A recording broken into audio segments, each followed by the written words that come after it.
Welcome friends. आज की educational video presentation का शीर्षक संबंधित है बीए, बीकॉम, ऑनर्स अंग्रेजी, बीए, ऑनर्स राजनीति विज्ञान, साथ ही बीए, ऑनर्स अर्थशास्त्र के जेनेरिक इलेक्टिव सब्जेक्ट इतिहास, सेमेस्टर 1 से। हमारी पुस्तक का नाम है दिल्ली, प्राचीन काल से प्रारंभिक आधुनिक इतिहास के निर्माण तक। और आज का हमारा टॉपिक है 13वीं-14वीं शताब्दी की दिल्ली, ऐतिहासिक कृतियां और नगरीय बस्तियां। प्रश्न: 13वीं और 14वीं शताब्दी की दिल्ली के विभिन्न स्रोतों का वर्णन कीजिए। उत्तर: प्रमुख ऐतिहासिक कृतियां और उनके लेखक। 13वीं और 14वीं सदी की दिल्ली के स्रोत। 13वीं और 14वीं सदी की दिल्ली के इतिहास के बारे में जानने के लिए कई तरह के स्रोत उपलब्ध है। दिल्ली सल्तनत की स्थापना के साथ फारसी इतिहास लेखन की परंपरा शुरू हुई। कई फारसी लेखक अधिकारियों के रूप में दरबार से जुड़े हुए थे, जबकि कुछ स्वतंत्र विद्वान थे। फ़ख्र मुदब्बिर के अग्रणी इतिहास खाते को लाहौर में संकलित शजराए अनसब के रूप में जाना जाता है। उनके खाते की शुरुआत कुतुबुद्दीन ऐबक के जीवन और सैन्य कारनामों को भारत में कुहराम और सुनाम के सिपाहसालार के रूप में सन 1192 में नियुक्ति से लेकर सन 1206 में लाहौर में सिंहासन तक उनके प्रवेश के बारे में बताती है।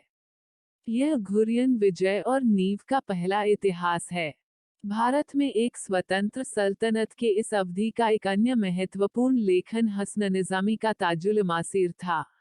इस काल के अन्य उल्लेखनीय ऐतिहासिक वृत्तांत हैं मिनहाज सिराज की तबकाते नासिरी, जियाउद्दीन बर्नी की तारीख़ फिरोजशाही सन 1357, अब्दुल मलिक इसामी की फुतूहुस सलातिन सन 1350 और शम्स सिराज अफीफ की तारीख़ फिरोजशाही सन 1400 जो हमें महत्वपूर्ण जानकारी प्रदान करते हैं।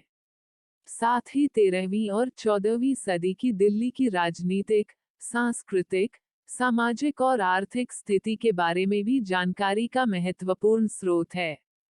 जियाउद्दीन बर्नी का सबसे महत्वपूर्ण लेखन सन 1266 में सुल्तान बलबन के दिल्ली के सिंहासन पर बैठने के साथ शुरू होता है और सन 1356 में सुल्तान फिरोज शाह तुगलक के शासन के पहले 6 वर्षों के खाते के साथ समाप्त होता है।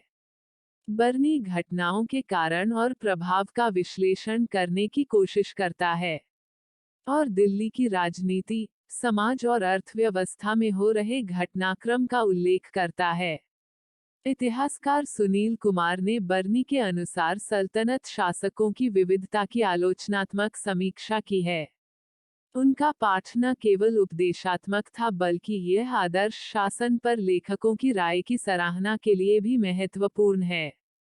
ये फारसी इतिवृत्त मुख्य रूप से सुल्तानों के दरबार और प्रशासन पर केंद्रित थे। इसके विपरीत इस अवधि का सूफी साहित्य मुख्य रूप से दिल्ली के आम लोगों के जीवन और स्थितियों के बारे में बहुमूल्य जानकारी प्रदान करता है।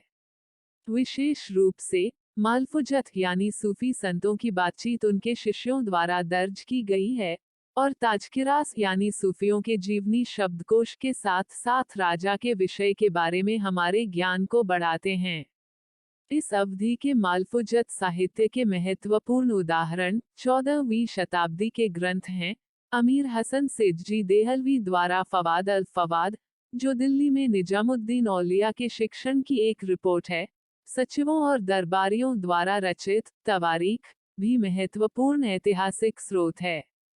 ऐतिहासिक लेखन के अलावा इस अवधि के लिए कई अन्य कार्य उपलब्ध हैं, जैसे अब्दुर रज्जाक का मतली ससादान, यात्रा वृतांत, तुत्सी का सियासतनाना प्रशासन और राजनीति, फ़ख्र मुदब्बिर का अदाबुल हर्बवाक शुजा के साथ युद्ध, इब्न बतूता का रिहला और शिहाब अल दीन अल उमरी का वृतांत, मसलिक अल अबसार ममालिक अल अंसार इस अवधि के उत्कृष्ट यात्रा वृतांत हैं। वेमाक्युलर और जैन साहित्य भी इस काल का एक महत्वपूर्ण स्रोत है। उपर्युक्त सभी स्रोत हमारे ज्ञान में इजाफा करते हैं कि 13वीं-14वीं शताब्दी में दिल्ली कैसी थी। 13वीं और 14वीं शताब्दी के दौरान दिल्ली की नगरीय बस्तियों के प्रकार। 13वीं और 14वीं शताब्दी के दौरान दिल्ली की शहरी बस्ती ही पूर्व सल्तनत काल यानी 11वीं शताब्दी में तोमर राजपूतों और 12वीं शताब्दी ईस्वी में चौहान राजपूतों की राजधानी थी। उनके शासन के दौरान शहर के वाणिज्यिक और सांस्कृतिक महत्व को बढ़ाया गया था।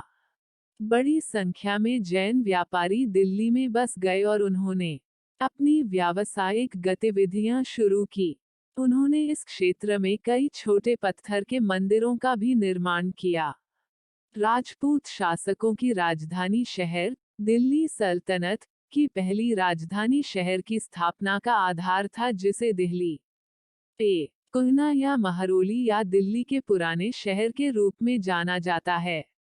वाणिज्यिक और सांस्कृतिक पृष्ठभूमि के अलावा सामरिक और भौगोलिक स्थिति, विशेष रूप से जल आपूर्ति और व्यापारिक गतिविधियों के लिए यमुना नदी और सुरक्षा और कमांडिंग स्थिति के लिए अरावली पहाड़ियां और पत्थर खदानों के लिए चट्टानें दिल्ली को एक राजधानी शहर के रूप में स्थापित करने के लिए महत्वपूर्ण थीं। 1192 ईस्वी से दिल्ली घुरियन तुर्की विजेता के नियंत्रण में भी थी, लेकिन 1220 ईस्वी तक राजधानी लाहौर थी। इल्तुतमिश सन 1210 से सन 1236 ने दिल्ली में पहली स्थायी सत्ता और राजधानी की स्थापना की। उसके बाद में दिल्ली सल्तनत के सुल्तानों ने भी 13वीं और 14वीं सदी के दौरान यमुना नदी के मैदान पर अपनी राजधानी बसाई। इन बस्तियों में रुकन अल दीन फिरोज सन 1236 द्वारा निर्मित किलोकारी, अलाउद्दीन खिलजी द्वारा सिरी सन 1296 से सन 1316 शामिल थे। गयासुद्दीन तुगलक द्वारा तुगलकाबाद सन 1320 से सन 1324, मोहम्मद बिन तुगलक द्वारा जहांपनाह सन 1324 से सन 1351 और फिरोज शाह तुगलक द्वारा दिल्ली सल्तनत की अंतिम राजधानी फिरोजाबाद सन 1351 से 1388 भी उल्लेखनीय है।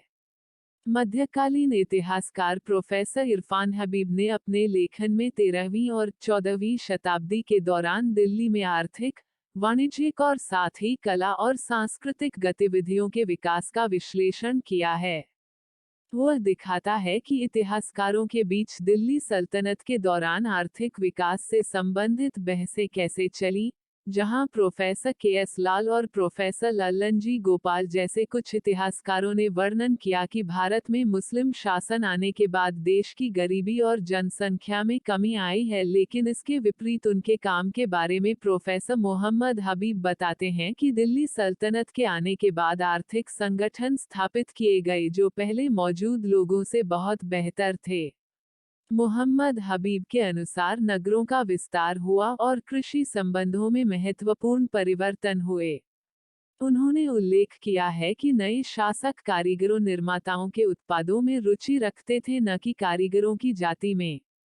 उनके अनुसार सल्तनत काल शहरीकरण और स्थानीय वंशानुगत शक्ति में कमी का काल था। इरफान हबीब ने दिखाया कि शहरी अर्थव्यवस्था में काफी बदलाव आया था और यह शहरों के आकार और संख्या में वृद्धि, शिल्प उत्पादन और वाणिज्य में विस्तार स्पष्ट परिलक्षित होता है। इब्न बतूता ने दिल्ली को विशाल विस्तार और जनसंख्या वाला शहर, इस्लामिक पूर्व का सबसे बड़ा शहर बताया। वह इस अवधि के दौरान तकनीकी सुधार का भी वर्णन करता है। उदाहरण के लिए, सूती वस्त्र क्षेत्र में चरखे के आने से उत्पादन में वृद्धि हुई। इसी प्रकार, सल्तनत काल के दौरान रेशम के कपड़े की बुनाई में शहतूत रेशम के कीड़े का रेशम उत्पादन या पालन भी शुरू किया गया था।